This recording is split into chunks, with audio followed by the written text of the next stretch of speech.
So how does this scenario play out? We're going to jump ahead 10 months to July 2019.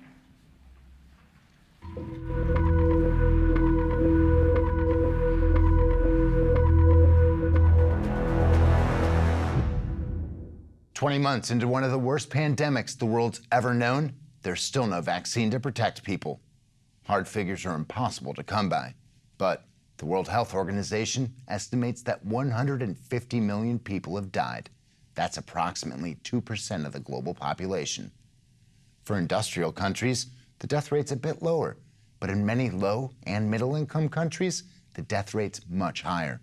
As many as 30% of the seriously ill have died. In the U.S., there have been an estimated 82 million severe cases and 15 million deaths. At least 5 million Clade X deaths happened because adequate medical care wasn't available. No doubt, millions of others will have died prematurely from heart attacks, strokes, cancer, and the like. The U.S., along with the rest of the world, is in its worst economic depression in history. The Dow Jones Industrial Average is down 90%, the GDP down 50%, and unemployment is running at 20%. Unemployment would be higher if not for the dramatic shrinkage of the available workforce due to death and disability. U.S. healthcare and health insurance systems, as we knew them, have collapsed. Health insurance companies ran out of capital and couldn't pay their bills, leaving hospitals without operating funds. In addition, most medical supplies are unavailable. Half the healthcare workforce has died, become disabled, or quit.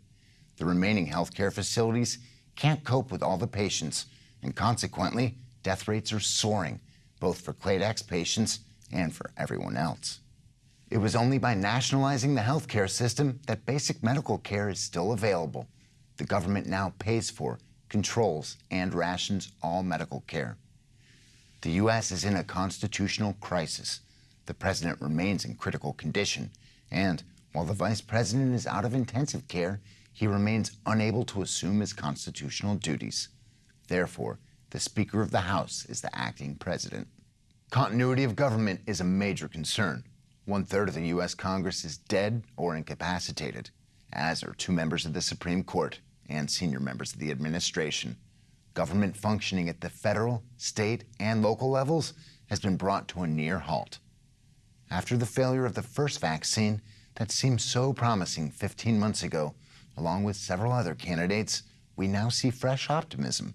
The Omega vaccine, which has finally been shown to be safe and effective, is just starting to be deployed as fast as it can be manufactured and distributed.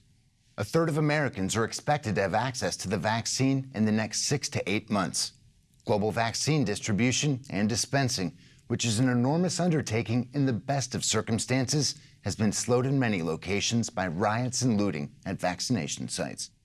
Infectious disease specialists seem to agree that once 80% of the people have been vaccinated, the epidemic should be brought under control with an ultimate 20 million deaths in the U.S.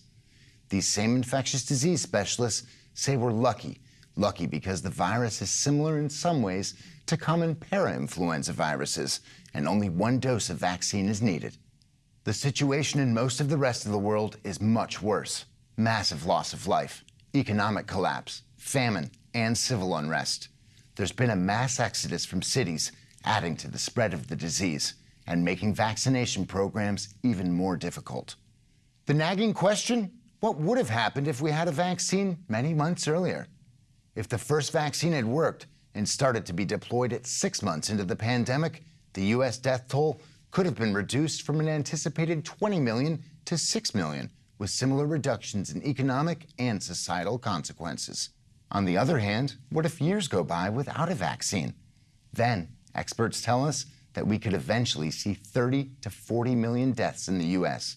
and more than 900 million around the world, 12% of the global population.